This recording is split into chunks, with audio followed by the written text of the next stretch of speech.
Alright, this is Airbrush 101 lettering. Before you can airbrush, you got to be able to do it with a pen or pencil on paper. In this case, I'm going to be doing this digitally, and I'm going to be doing this a million more times on a million more videos. So if this one isn't super duper awesome, I'm going to be doing this again, but we're going to go through the 4 fonts that we use to airbrush, and I'm using a tablet and an Apple iPad and pencil, but these are the 4 fonts. Let's see. Print, script, oops,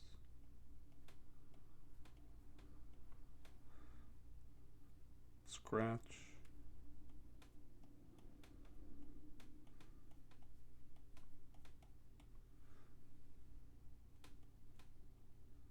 scratch is just like print, it's just got some extra scratch marks. It's known as the dry brush technique, where if you're painting on a canvas or something and you are running out of paint and you got to before you reload up on your before you get more paint on your bristles and reload your paintbrush, you're still kind of hacking at it without enough paint, and it leaves that dry scratchiness. So I can add scratch marks and dots to this all day, but it doesn't necessarily make it better. I try to add 1 or 2 to every letter. It doesn't even matter, because that's done. That's considered done. I can add dots and scratches all day. It doesn't make it any better. And there's a line of 300 kids, so we try to move on. When we're at live events, we got tons of people and tons of things to airbrush, so we got to move on as quick as possible. The last one is block, which probably takes the most practice, because those are really cartoony with 3D or, almost 3D forms. The illusion of making it look like it's 3D, but this takes a lot of practice.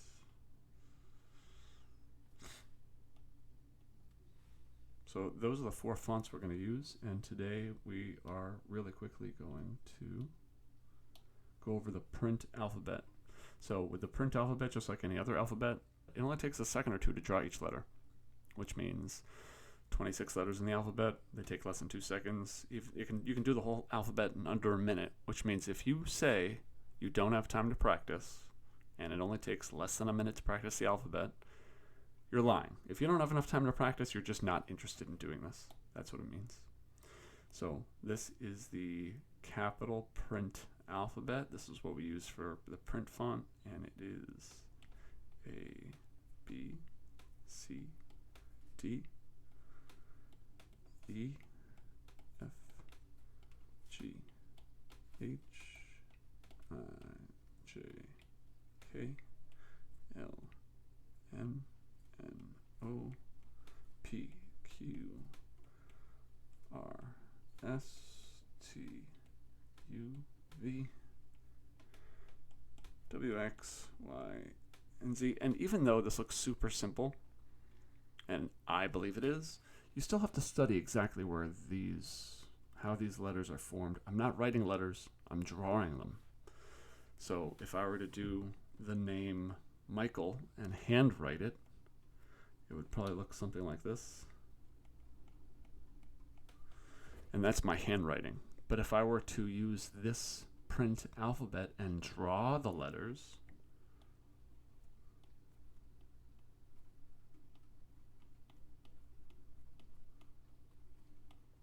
that's probably what it would look like.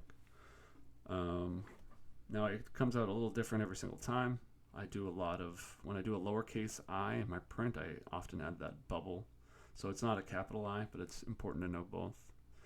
But it's important to jog the letters, meaning some are lower and some are upper and higher. So for example, I can do this right here. M, I, C, H, A, E, L.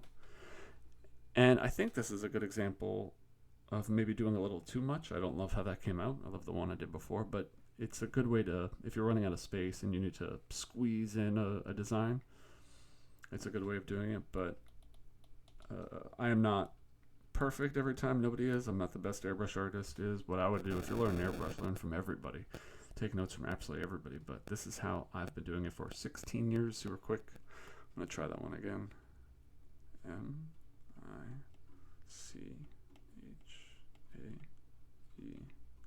So I jogged them again. Some of them are lower, some of them are higher, and this one is a little less intense, and I like this more.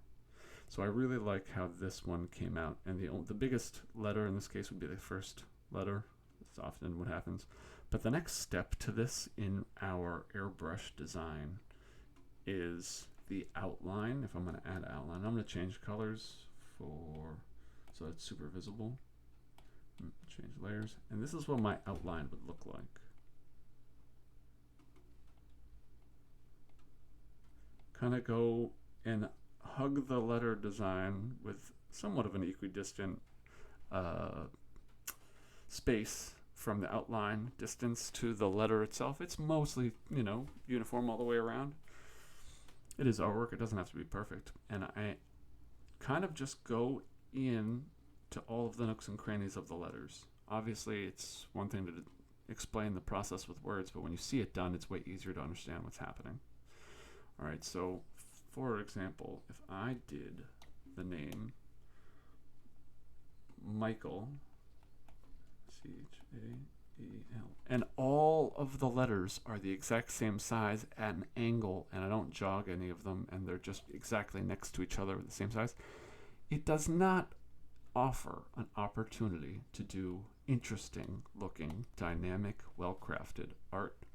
This is very boring and sterile in comparison to what I've already done. So the outline here, because I'm just following the contours of the letters, look like this.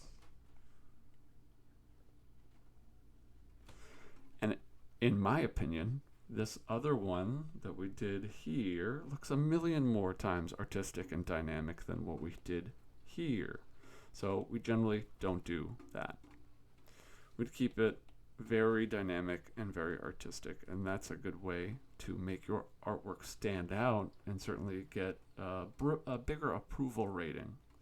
So this is how to get your artwork well liked. And of course, the next step in that design would be to color in the middle part. So I'm going to color in that. I'm going to carry around the design, and I'm going to choose a different color. So let's say I'm going to choose maybe green. Maybe I'll do two interesting green colors. And I'm going to go 1, 2, 3 lines. And then I'm going to change airbrush to a softer round. Let's see. Airbrush.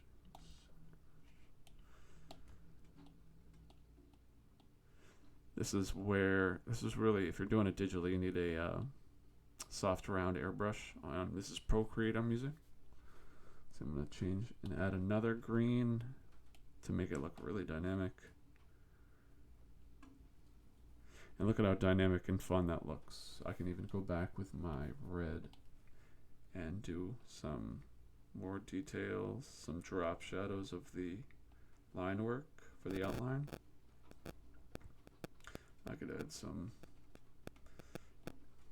dots and drips also. Let's go back to recent. I can add some drip marks. This really makes it look cool. Taken right off of the graffiti handbook. If you've ever seen graffiti on the street, the very street design.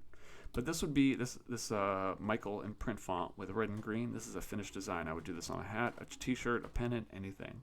This is the formula for one of the designs we did.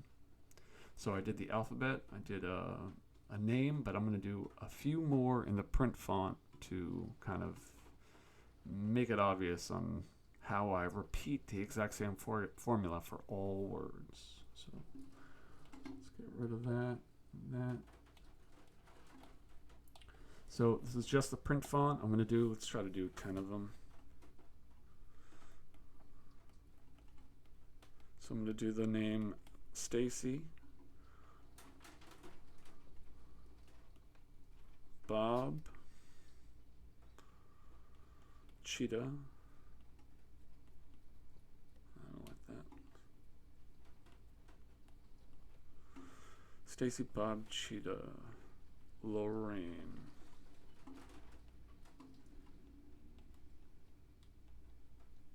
I don't like that. Nope. That's good enough. Stacy, Bob, Cheetah, Lorraine. Melissa. Melissa.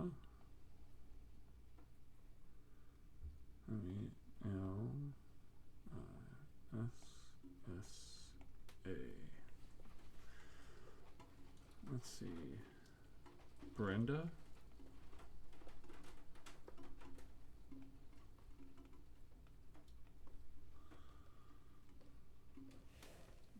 Charlotte.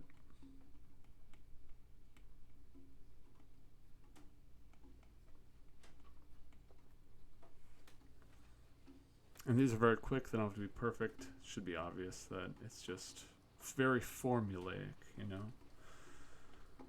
U-A-Y-T-E.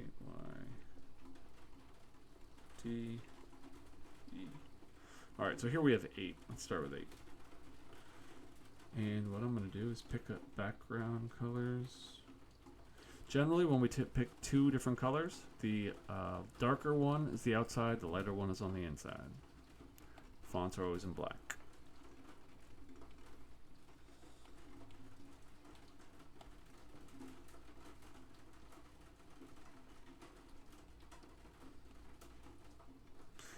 And here I'm really just outlining and adding some energy to the design by hugging the contours, but they're interesting angled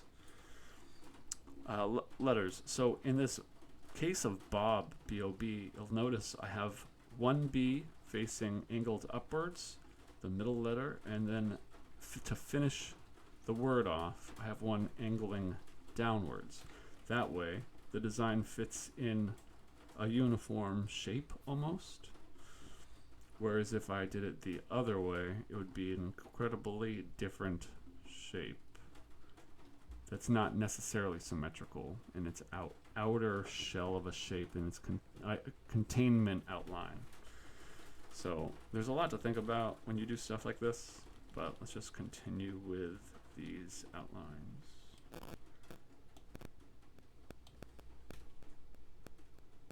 Oops.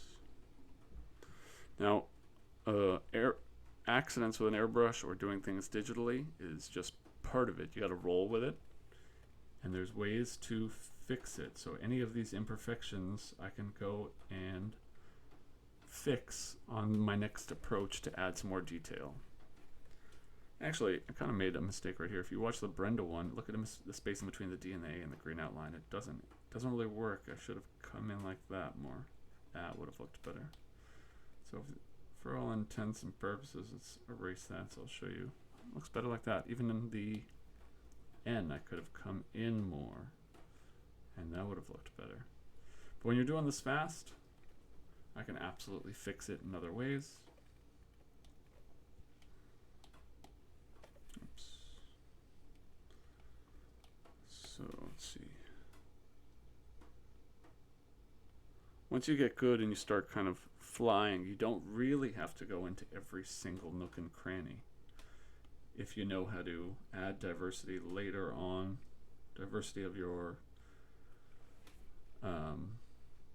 line work in your outline, or more of a dynamic quality. Maybe diversity is not the right word.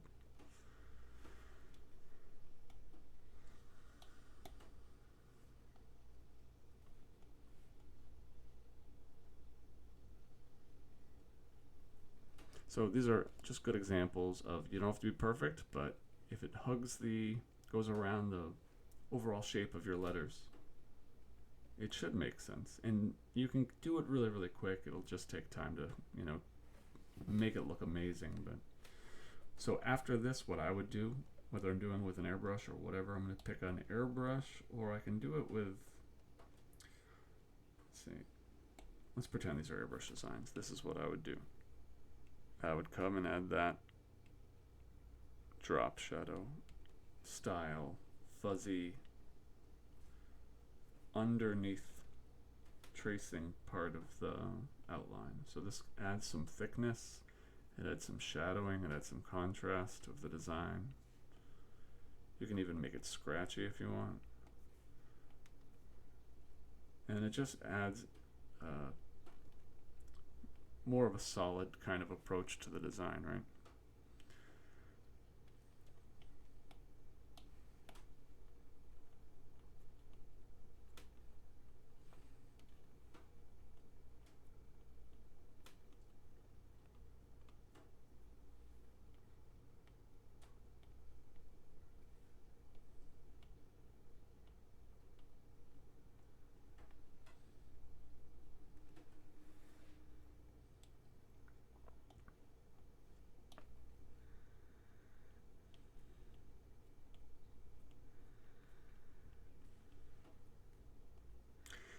if I feel like the design is a little bit weird and off-centered, like in this cheetah design, it's very bulbousy on the left side, it's very straight on the right, and I don't like the overall shape, so what I can do is I can add some shapes of color. I want to even it out. This takes a little understanding of the weight of a design. It weighs different. It's not symmetrical, and the right side is heavier than the left. It's bigger or smaller than the other side. So I can even it out with designs like that. And that's a great way to kind of solve a unevenly weighted design, and that's how I can fix it with my next layer. I didn't love the outline, so I'm fixing it with this detail layer. So what I'm going to do, let's do this last purple one.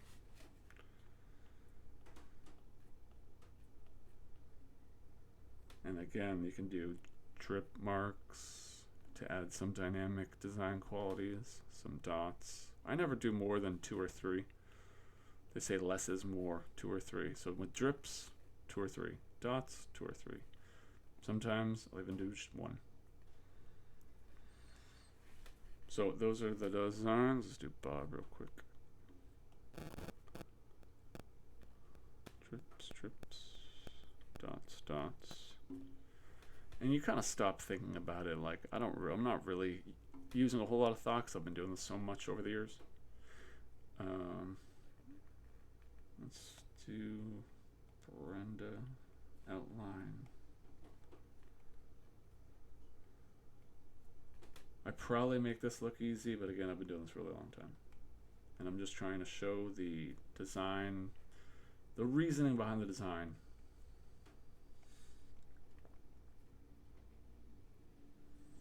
Alright, let's stick with that. Let's do the insides. So, yellow. So what I would do, generally speaking,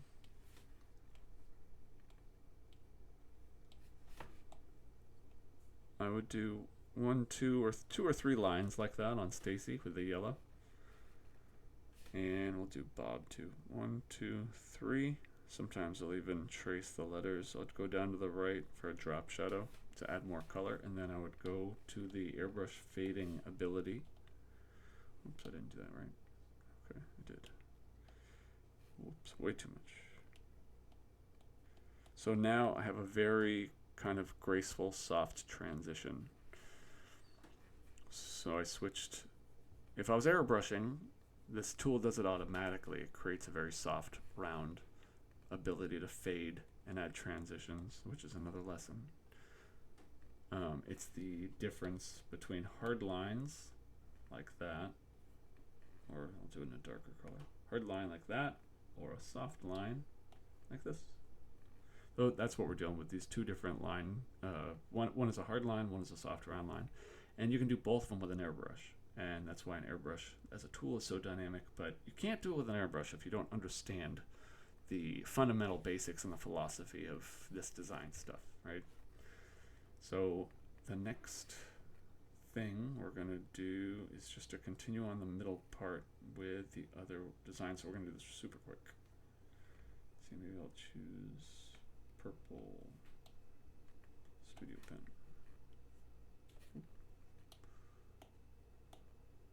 One, 2, 3, and then fade down. And that's all it is. Let's go back to studio pen. We're going to do, let's see, 1, 2, 3, and then soft brush.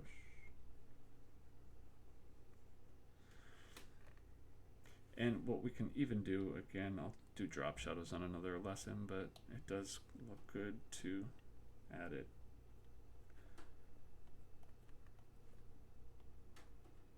It's not going to be visible everywhere because my shading kind of took over, but I'll certainly do it on another level. And if you want to add 3 colors, let's go with pink. Something that looks good in purple. Make sure we're on the right brush. There we go. And even that looks even more dynamic. Look at Cheetah and Charlotte. So red, purple, and pink, and then green, purple, and pink. That looks really good. That looks great. Wow. All right, so let's do Lorraine and Wade. Let's do 1, 2, 3. Let's trace the letters. I'm just drawing the exact same letters, just down to the right, as if the light source is up and to the left. I'll do it on another lesson, of course.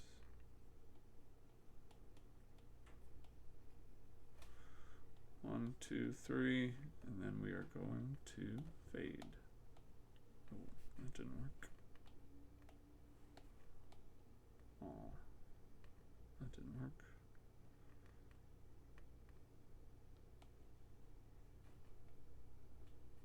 So again, let's see, Stacy, Bob, Cheetah, Lorraine, Charlotte, and Wade, those are all done. Those are finished airbrush t-shirt designs, airbrush trucker hat designs. Those are perfect. Let's see, Brenda.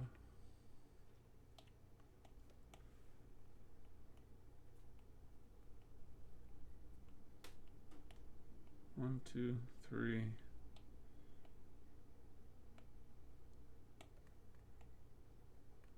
There we go. I can even change it and add more dynamic greens.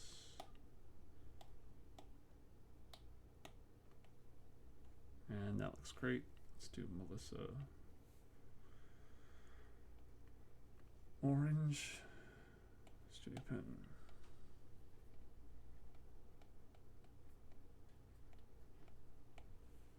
One, 2, 3.